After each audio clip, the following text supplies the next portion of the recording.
So, guys, I'm now officially the authorised seller of a £200,000 Pokemon card collection. And, yeah, it came about completely by chance. All it took was to say the right thing to the right person at the right time, and bam, here we are, guys. Contract signed, and I am now in possession of a £200,000 Pokemon card collection. I never thought I'd get the chance to do this, and in this video I'm going to tell you about how that came about, and we're going to go and show you what happened on our first interaction and just some of his insane collection. So enjoy. Hey guys, my name's Mattculli and welcome to the channel. So, yes, I am now the authorised seller of a £200,000 Pokemon card collection, and I can't say that without smiling. It's crazy. And this all came about completely by chance, and the ramifications from this are crazy. The good things I can do for my family, you know, for this channel, for my subscribers, and for charity, that if this all goes well could be insane. And I can't believe it was completely by luck. So I popped into my local one-stop where I used to work, actually, guys, as a part-time job before I got more into doing YouTube and being a stay-at-home dad. And I went to pick up some double blister packs of the Rebel Clash and Darkness Blaze because I still need that Charizard VMAX. Anyway, the new girl had started, and I asked her if she'd got any Pokemon cards, if they were behind there. She said, unfortunately, they're all gone, but are you into Pokemon? I said, hell yeah, I have a YouTube channel where I open Pokemon cards. I love it. I said, oh, my dad's a massive Pokemon fan. He's got a really big collection, actually. I said, no. Okay, and I sort of thought, and people say this, and then they get something out. It's an old shoebox, isn't it, with battered up base cards or a few fake cards from. You never know. She said, "Yeah, he used to work for Pokemon," and I was like, "Okay, this could be huge."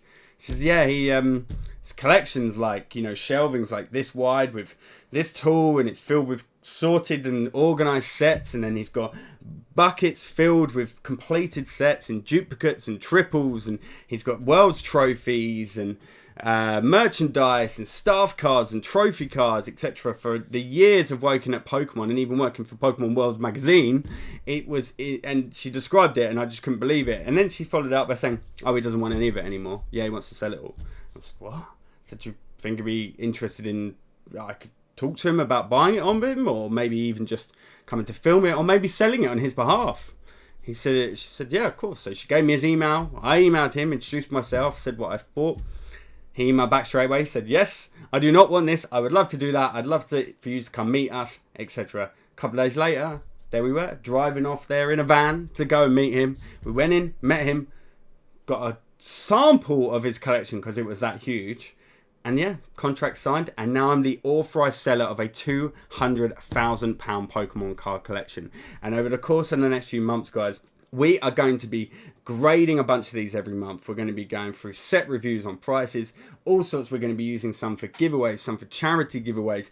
It's going to be crazy, and it's all coming up over the course of a few months, maybe even years, guys, on the channel. So if this all sounds good to you and you want to join in on this incredible journey, then do hit that subscribe button. It would be amazing to have you along for the ride. Right, I guess you want to see what actually happened when we went to see him, and just a sample, and I can't stress this enough, what you see in this video coming up is just a sample of his collection. But can I say, I apologise for the camera quality because I forgot to take this camera with me, and I ended up taking my GoPro, and I did kind of regret it because I love having better camera quality, and I feel like the GoPro let me down, guys. But hopefully it gives you a really good representation of what is going to come on the channel with cards wise and just some of the rarity. It's crazy. So enjoy. Hey guys, my name's Mattculli, and I'm here with my friend Jack, and we are about to go and see what could potentially be a £200,000 Pokemon collection owned by an ex-Pokemon employee. So yeah, enjoy.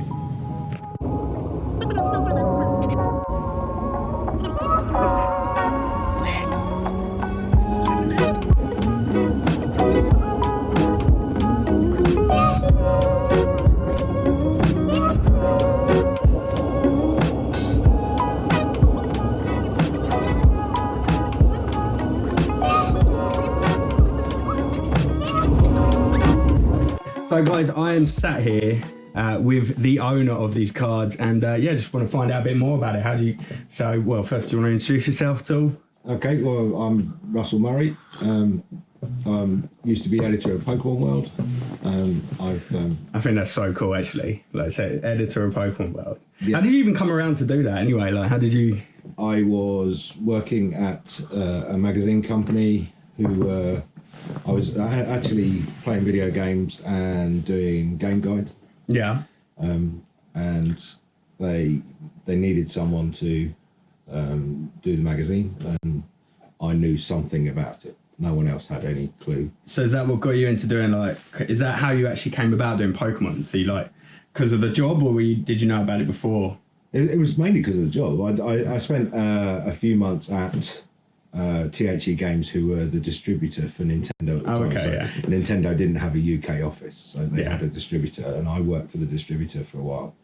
And I was there when they launched Pokemon, so I was kind of in and around the buzz of it as it launched and everything else. So I was the only one in the entire office who knew anything about it. Yeah. So they sort of said, "Well, would you kind of step in and do it?" And I agreed. It seemed simple enough. It was a very kind of magazine aimed at children, so it was simple stuff. Didn't have to be too clever about it. And then Lots of puzzles and things. Yeah, like that, exactly. Yeah, lots that's of pictures of Pokemon and yeah. I mean, and that got you collecting because of, like, seeing it in the magazines, or was it? Did you think, oh, there's money in the future in this, or was it like I just like?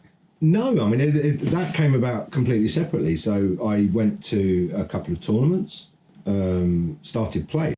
Oh yeah.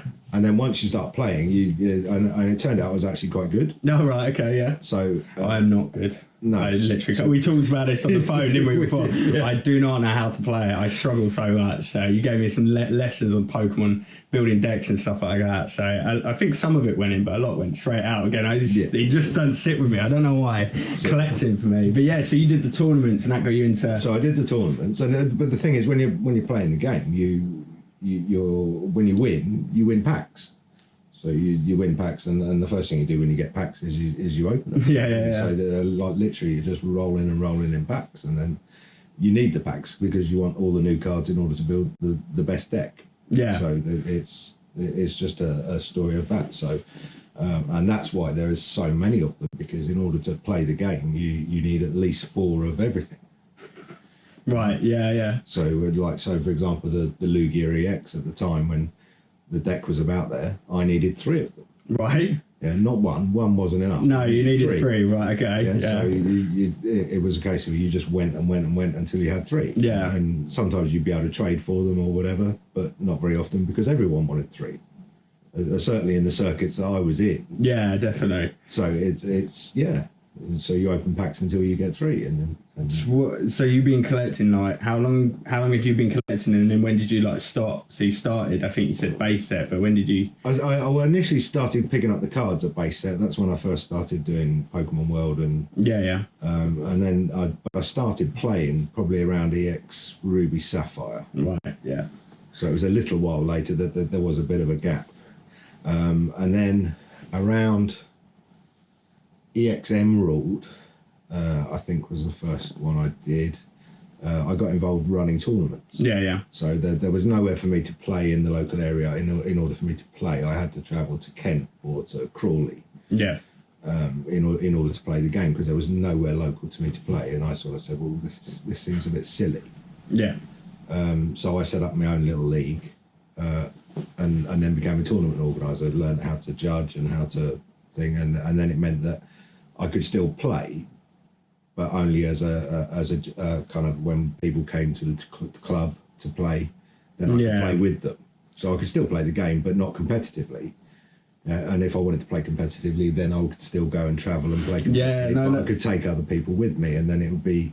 So it all became like a big community thing. Yeah, and because you said you kind of collect EX was like your bread and butter. That's where your a lot absolutely. of your stock here lies in, isn't it? Is that? Oh yeah, most of the EX sets are. Yeah, which I know like in the minute the popularity of those is starting to get some spike, which is quite good. Yeah. I think obviously a lot of people focus around like base set, don't they? But EX like Fire Red and Leaf Green, they're getting very popular at the minute. Oh, so some of those sets were absolutely gorgeous. Yeah, they're really nice. Like, and the pack artwork on the Pikachu pack artwork on Fire, absolutely love that. Yeah. It's because it reminds me of Dragon Ball Z. Because he's doing that. When we'll get them out. When you see them, like the Delta species, the reverse foils on those, is something sublime. Nice. Unseen Forces cards are wonderful. Yeah. Like all of them, they're just beautiful. No, I am super excited to go through this. And yeah, there's some wonderful cards in there. I have to ask you one, like, how did you come to own those trophies? Did you from win? winning tournaments? Yeah, You won and got those. yeah, and well, not just me and my daughters. So my daughters both played with me as well when they were growing up. Although they quickly got bored of it, Yeah. became more interested in boys. But yeah, so between all of us, we won the big city championships and regional championships. And, That's amazing. yeah, Wow. because back in the day they used to give out decent trophies. Nowadays, you just get a play mat. Yeah, that's it. Well, a like, play mat. it's incredible. Again, I really appreciate it. Like, I think what we need to do is go and see what's inside all these folders and check it all out, yeah? Absolutely. Sweet, let's do it.